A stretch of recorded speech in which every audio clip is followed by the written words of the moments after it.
Hello everybody. I'm back again. I did a video last night on making homemade creamy potato soup. Tonight I'm doing something really simple. Some of you guys might think it's funny, and that's okay, but I have realized a lot of people cannot fry an egg. So tonight I'm going to teach you guys how to fry an egg properly. Number one, you do not turn your heat up high. You only set it on 3. You put approximately a teaspoon of oil or a teaspoon of butter. And you do not need to turn your heat up nor down. So I've done cracked my eggs and it's on 3. I'm going to show you guys what it looks like already. So this is on 3. It's already starting to cook. Eggs do not need a high heat to cook on. If you crack your eggs and you have your heat up high, you'll notice a lot of times they'll sizzle all around and they'll get all brown and crispy. You don't want to eat an egg like that. You can get your eggs well done and not be crispy. So how I like an egg is I like my yellow soft, I like my white done.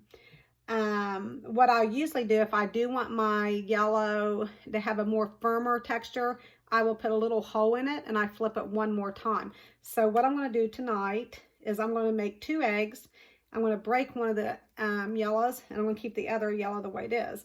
And I'm going to add just a dab of pepper right now. I like a lot of pepper, but I'm just going to put a dab because I'm doing the video. It's optional if you want salt or not. I'm actually not a big salt eater, but I do, that's probably only a couple of things I actually put salt on for myself, and one is an egg. So my eggs are almost ready to turn, but I'm going to show you real quick before I turn them. And always gently loosen your egg up if it gets around the edge of the pan. And always crack your egg in the center, not on the sides, because it runs down, it sticks to your pan, it gets on your stove, and you just got a big mess to clean up. So always crack it in the center. I always have me a little bag ready to throw my shells into. And so here's my eggs, and my heat is literally on 3 right now. And it's just now starting to sizzle a little bit, but my eggs are pretty much ready to already turn over. So when I do my eggs will remain white on both sides. And that's how I like them. But at the same time, my egg will also be done.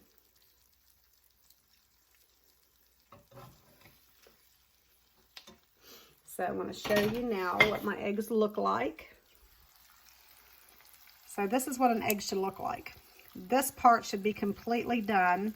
This part should be very soft.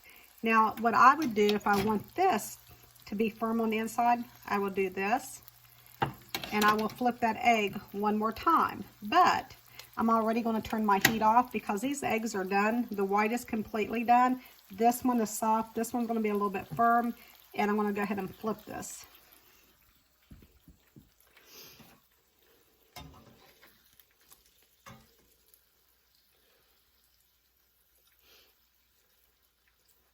So my egg that I want yolky in the center, I'm going to go ahead and take that out. Remember, do not turn your heat up. Do not get your oil really hot or your butter before you put the egg in. Crack your eggs while the oil or the butter is still cool, so your outside don't get done before your inside and you don't end up with a crispy, hard egg. So this is pretty much the way. So the inside of this is firm now. And here's my eggs. They are phenomenal. And this is what an egg should look like. And I will show you. I know some of y'all think an egg, but eggs are very important to cook if you like an egg. Especially if you want a kid to eat an egg. So, just to give you an idea, my white is totally done. And I'm going to kind of give you an idea what it looks like. The white is totally done.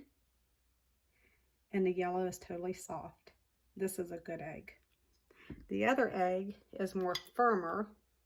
It's not runny because of the simple fact that I, whatever. So I'll show you a little piece of that.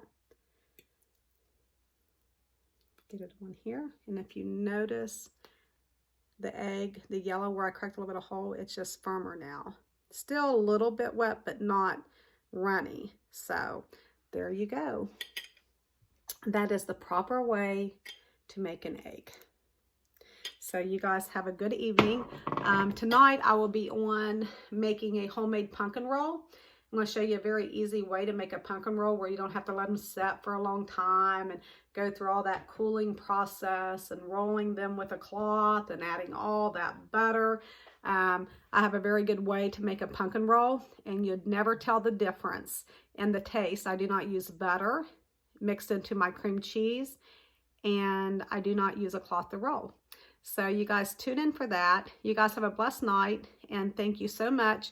And if you don't mind, subscribe. I appreciate it. Have a blessed evening.